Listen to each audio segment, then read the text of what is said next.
Hi everyone, my name is Jenna, and today we're going to present a nutritional lesson for this sorority, Sisterly Support, Navigating Diet Culture and Body Image. Our presentation will include lesson objectives, a survey and pre-quiz, background information, action plans, a summary, and a post-test and activity. After this lesson, sorority members will be able to identify 2 ways to determine credible sources and nutritional myths in social media. Also, after this lesson, sorority members will be able to describe a balanced meal based off MyPlate recommendations rather than social media trends. Let's get into it with the pre-survey. Please write down the answers to the following questions on the handout in front of you. The first one is, where do you inquire about your nutrition knowledge, whether this be in person, social media, where you typically go most when you need information about nutrition. The second one is, how do you know it's accurate? Are you checking credentials, things like that? And the third one would be, what is your idea of a balanced meal, whether this be breakfast, lunch, or dinner? Let's also refer to the following handout for the pre-quiz. Just remember, this quiz is solely to spark curiosity and set the stage for the information ahead.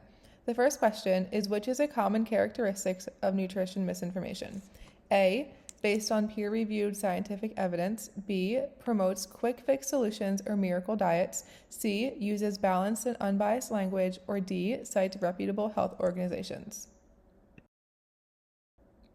This next question has to do with reliable sources. So, which is the most reliable source for nutrition information based on the following answers?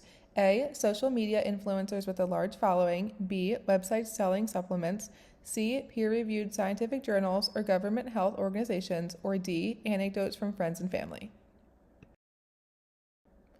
All right, so the last question is, which red flag might indicate that a nutrition claim is misinformation? A, it encourages eating a variety of whole foods. B, it guarantees rapid weight loss without any exercise. C, it aligns with recommendations from the CDC. Or D, it acknowledges individual dietary needs. My name is Eliza, and let's get into this true or false statement. A new study found that only 2% of TikTok's nutrition content is accurate. I'll let everyone think about it for a bit. So the answer was true. Only 2% of nutrition content found on TikTok was accurate, according to the Dublin City University Business School. So we're going to get into why that may be. So here's some background information about diet culture. Diet culture is the cultural obsession between food and body image, what we eat on a daily basis and how we look on a daily basis. It connects the individual's worth of how the body looks in regard to societal standards seen in many forms of media. Thinness is often connected to attractiveness, and there's not really a focus on the health of the individual, and especially for female identifying population. Men are also affected, but in a different way with different body image messaging. So let's talk about diet culture and its impact on sorority members. Diet culture is pervasive, especially in social groups where appearance often takes the center stage. Women in sororities may feel heightened pressure to conform to narrower beauty standards. And these pressures can manifest in different ways, like constantly striving for a perfect body or adhering to an sustainable diet for a certain body type. And in extreme cases, this environment can foster unhealthy relationships with food and body image, increasing the risk of eating disorders. So let's get into some consequences of diet culture in media. One major issue is the widespread promotion of unrealistic body standards. So, media often glorifies a narrow, unattainable ideal of beauty to a whole plethora of different population groups. And also, a lot of these are heavily influenced by photo editing and filters. So, these images can create pressure to conform and can even harm self esteem. You may be comparing yourself to these random individuals on the internet, just showing highlights of their lives. And this is especially towards young people, too. So another concern is the rise of non-credentialed experts. So social media and celebrities often promote certain diets or products without any scientific or medical qualifications, not even going to school for whatever they're promoting. And their reach and influence can lead to harmful advice being followed by millions of followers, and that would just continue to contribute to unhealthy habits and confusion around nutrition and physical activity and other wellness topics. Diet culture also increases stigma, so perpetrates the false belief that worth and health are tied to appearance, leading to discrimination and judgment, particularly against those who don't really fit into society's beauty standard at the time. And this can just discourage people from embracing their body or seeking genuine support for their health. And lastly, false information spreads rapidly. This is a quick dissemination of unverified claims about weight loss or miracle diets and overshadows just evidence based approaches. So, this will make it harder for people to really understand and access accurate, credible guidance. So, here are some common nutrition myths that you might have seen on your social media platforms. The big one, carbs are bad for you. That is simply not true. Carbs are key for energy and for balance. And in my opinion, the goal in life is to be active and to move your body and just have fun with it. And carbs, when broken down in your body, turn into a molecule called glucose, and that is your body's preferred energy source. So you need energy to live, so you need carbs. Skipping meals helps you lose weight. No, that's just not true. Skipping meals can slow your metabolism and increase overeating because you may want to eat um, more foods later on in the day because maybe you're not starting your meal with a balance. You're not starting your day with a balanced diet of protein, carbs, and fats, and maybe some fiber in there as well.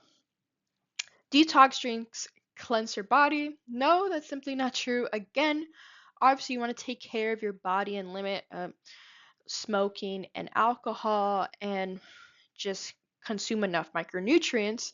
And when you do all those things, you're setting your liver and kidneys to success to actually detoxify your body. So, when evaluating diet and health advice you see online, it's important to watch out for these 10 red flags that may indicate misinformation or a lack of credibility. First one, recommendations that promise a quick fix. True health improvements take time and consistency. Second, be cautious of dire warnings about a single product or regimen. Health is rarely black and white, and that's why there are experts to really indicate if there is a danger to a certain um, product. Claims that sound too good to be true are just usually false. Simplistic conclusions from complex studies are another red flag, as influencers or content creators may often ignore the full concepts of the research. Be skeptical of recommendations based on a single study. Reliable conclusions come from a body of evidence, not just one piece of research. And dramatic statements that reputable scientific organizations would refute should also be questioned. Watch out for a list of good and bad foods. Healthy eating as a whole is about balance, not just extreme categorizations of certain foods. And similarly, recommendations made to sell a product often prioritize profit over your well being, so keep that in mind. Recommendations based on studies published without peer review. These may lack just scientific rigor and they just may not be evidence based. And lastly, be cautious of recommendations that ignore differences among individuals or groups. Health and nutrition is not a one size fit all.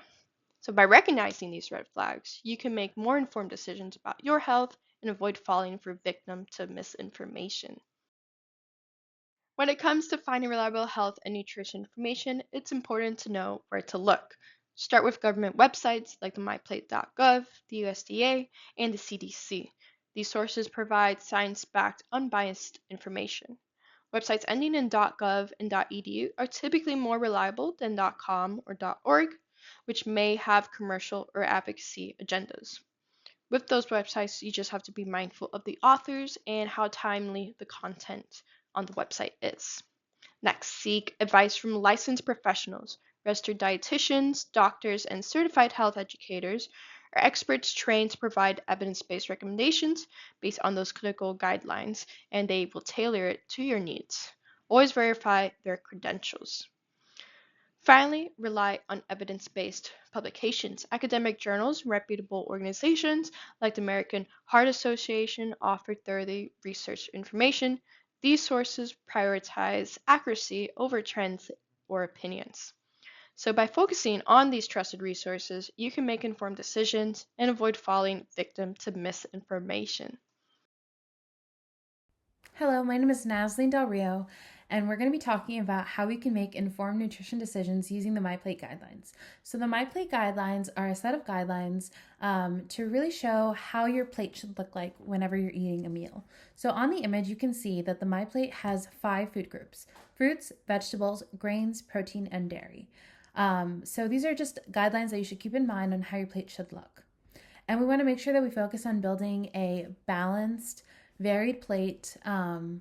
So not having too much of one food group, not having enough of the other, or just having food groups that are entirely missing. So we want to make sure that it's balanced. It looks like the image below, something like the image, and that it's really varied. So also choosing nutrient-rich and whole foods.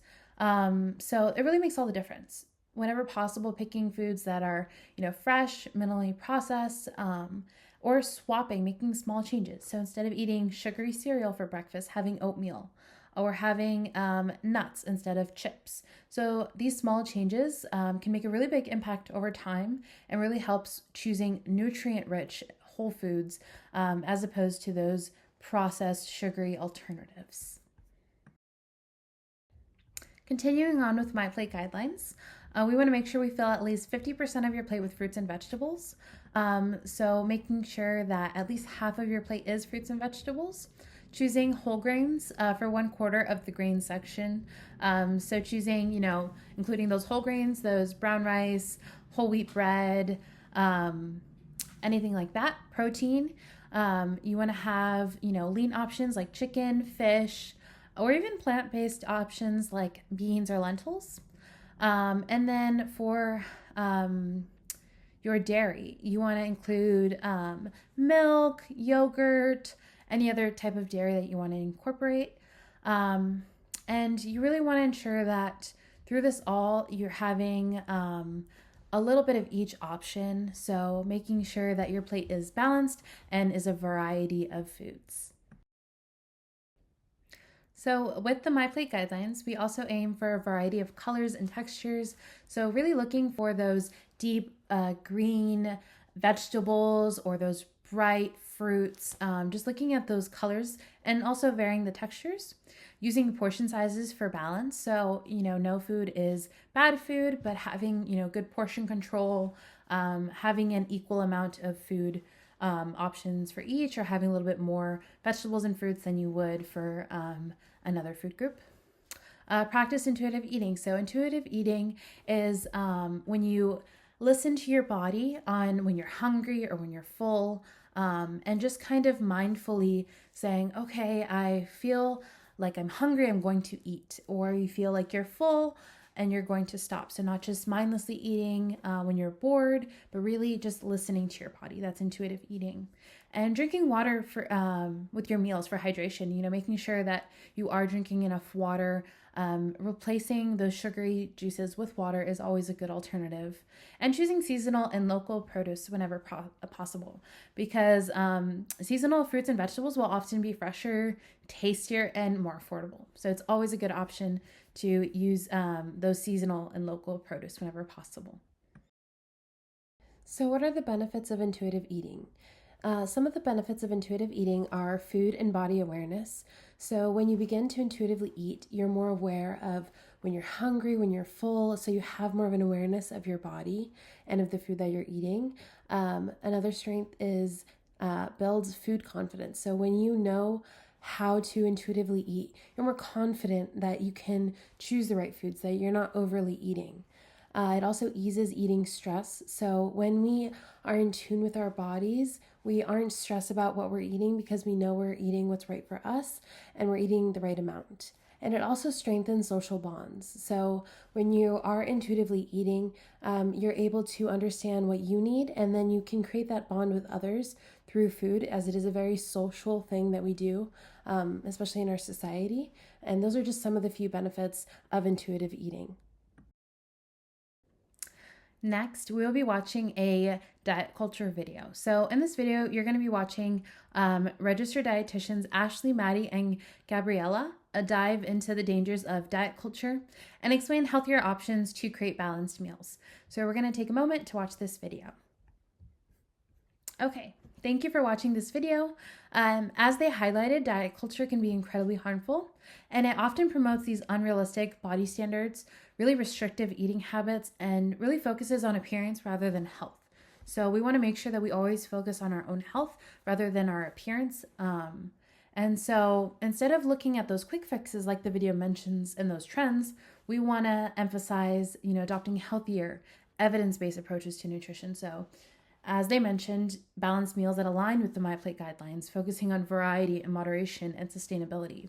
So we really want to emphasize that, whenever looking for information or videos such as these where you want to get a little bit more information, looking for those registered dietitians, making sure that it is a credible source like the video that we've shown. And so we really want to reflect, what stood out to you from the video, and what do you think could help you or others navigate diet culture from what you've learned from this video. Thank you for the discussion that we previously had based on our video. We're going to continue on with action steps.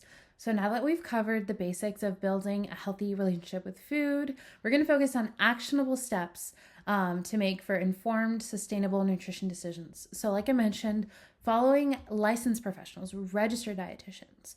Anyone can call themselves a nutritionist. That does not mean anything. You make sure that they are registered dietitians, that they're experts in nutrition, and they can provide evidence-based guidance, always making sure that they are licensed. And you want to fact check with trusted sources with like MyPlate.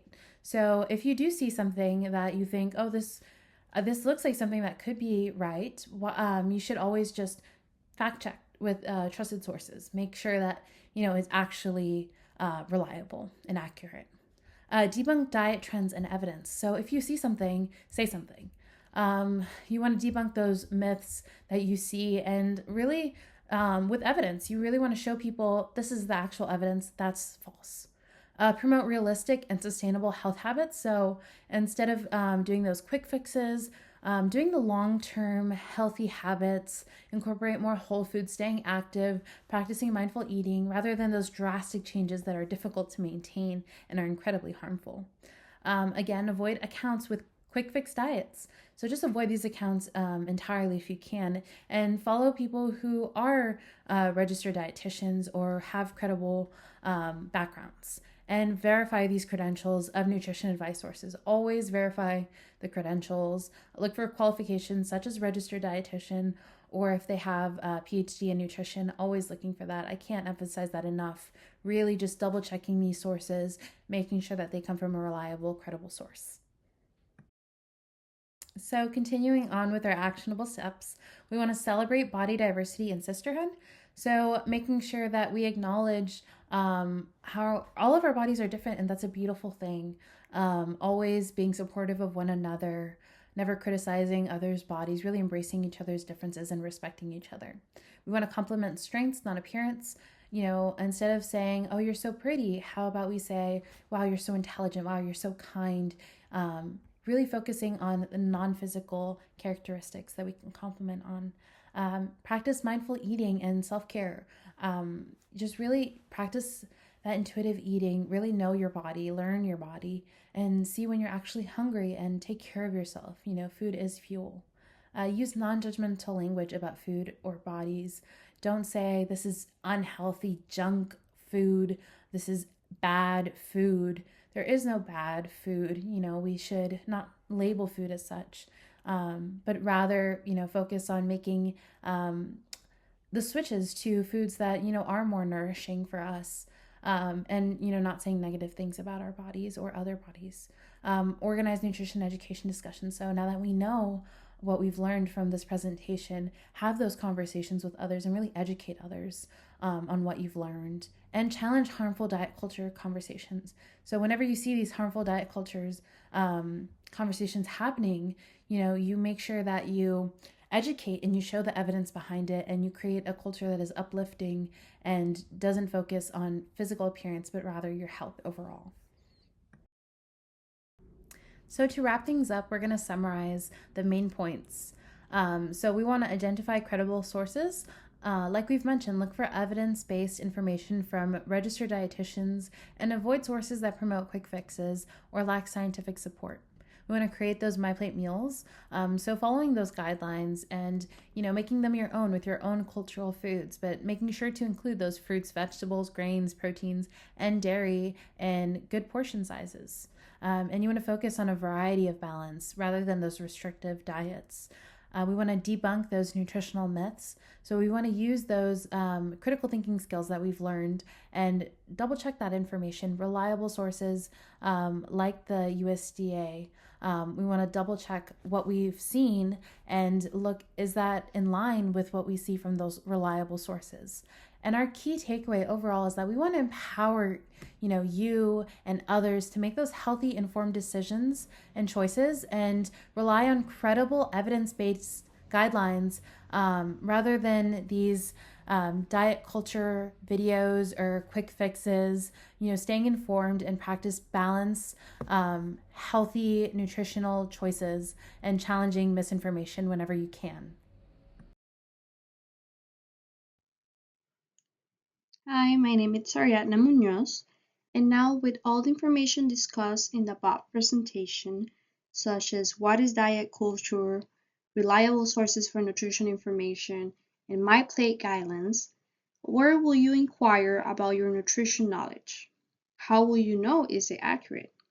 And what is your idea of a balanced meal?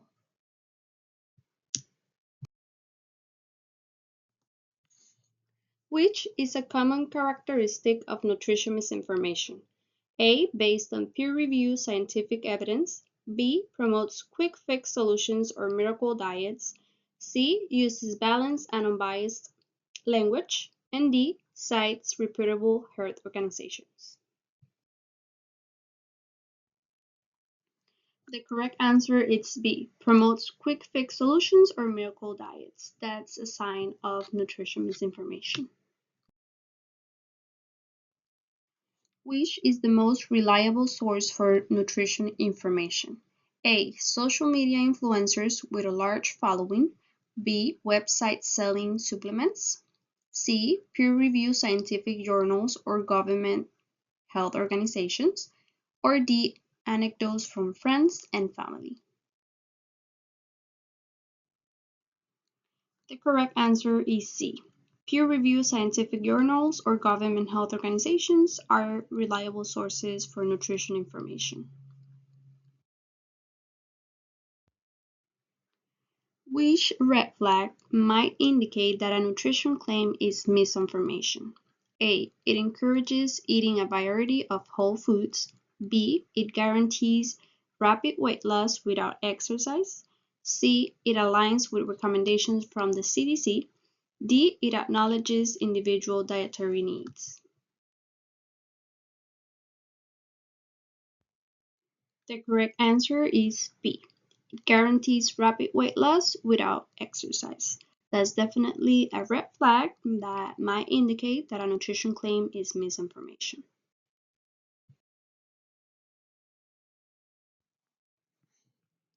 Now in this quick activity, you'll be able to identify and create your own meals based on MyPlate.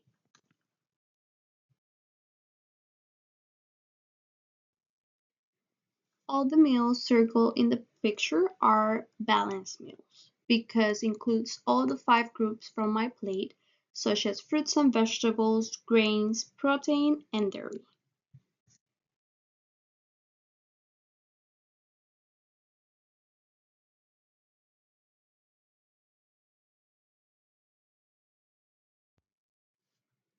Thank you for listening, and I'll be happy to answer any questions you may have.